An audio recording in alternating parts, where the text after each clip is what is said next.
জিব্রাইল একদিন জিজ্ঞাসা করছে মা জালা আরাকা তাবকি, যেদিন থেকে আপনাকে দেখতেছি চোখে পানি কেন?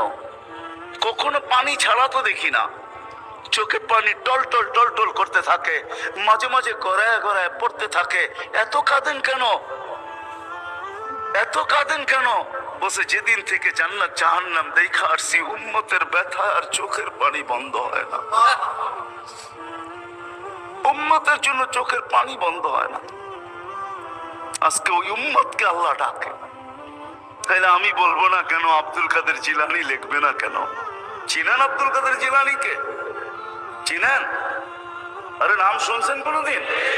পীরানে পীর বড় পীর আব্দুল কাদের জিলানী রহমতুল্লাহ আলাইহি উনি লেখছেন, হায় ওর চেয়ে বড় হতভাগা কেউ নাই, ওর চেয়ে বড় কপাল পোড়া কেউ নাই, ওর চেয়ে বড় নিমক হারাম কেউ নাই, ওর চেয়ে বড় অকৃতজ্ঞ কেউ নাই, ওর চেয়ে বড় নিকৃষ্ট কেউ নাই। আল্লাহ ডাকলো আর আসলো না,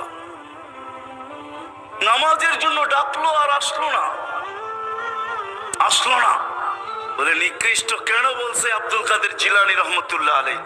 কেননা শুকর সকালবেলা উঠে ঘুমের থেকে উঠার পরে বলে আল্লাহ ঘুমের থেকে উঠলাম, সামনে কিন্তু তাকাবো কাইলা ইয়াকা আউয়ালা নাযরিন আলা মান লা ইউসাল্লি, যে নামাজ না পড়ে ওর উপরে যেন আমার প্রথম দৃষ্টিটা না পড়ে। আল্লাহ